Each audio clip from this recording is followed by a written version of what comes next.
Müəllim necəsən Şahin müəllim? Çox sağ olun. Xoş gəlmisiniz. Elhamdülillah. Həmişə sizin kimi Sağ olun. Var yaxşı olun. şeflər bizə buyurub gəlsin. Bir öz sənətiniz haqqında bir qısa məlumat verərdiniz. Həm izləyicilər bizi tanısın, həm tələbələr bizi Sənətim haqqında tanısın. deyə bilərəm Neçə ki, ildir təcrübəmiz var, onlar hamısı. 68-ci ildən, yəni 56-cı ilə keçib Aha. işləyirəm. Çox gözəl. İşin yarısını Avropada, Rusiyada, Moldovada, Ukraynada, qalan hissəsini Bakıda belə Milli yeməklər, Avropa yeməkləri hansılar? bütün hamısı. Milli yeməklər bizim canımızdadır, qanımızdadır. Aha, nə gözəl.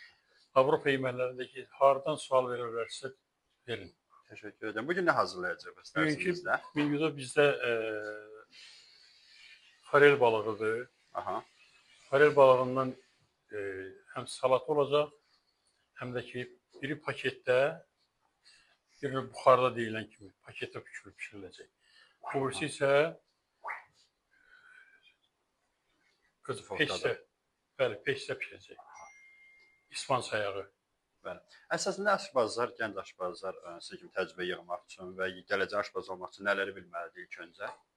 İlk öncə əlifbanı, yəni bu məktəbi keçməlidirlər. Çox sağ olun. Sonra? Müəllimlər isə öyrətməlidir, baş salmalıdır. Bu nədir, bu nədir, bu nədir, hamısını ətraflı şəkildə. Diqqətlə qulaq asmaq.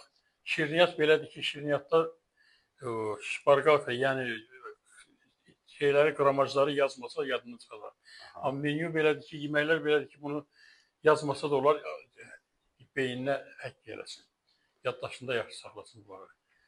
Çünki həmişə lazım olan bir şeylərdir. Təşəkkür edirəm müəllim. Sizə uğurlar, uşaqlar sizə də uğurlar.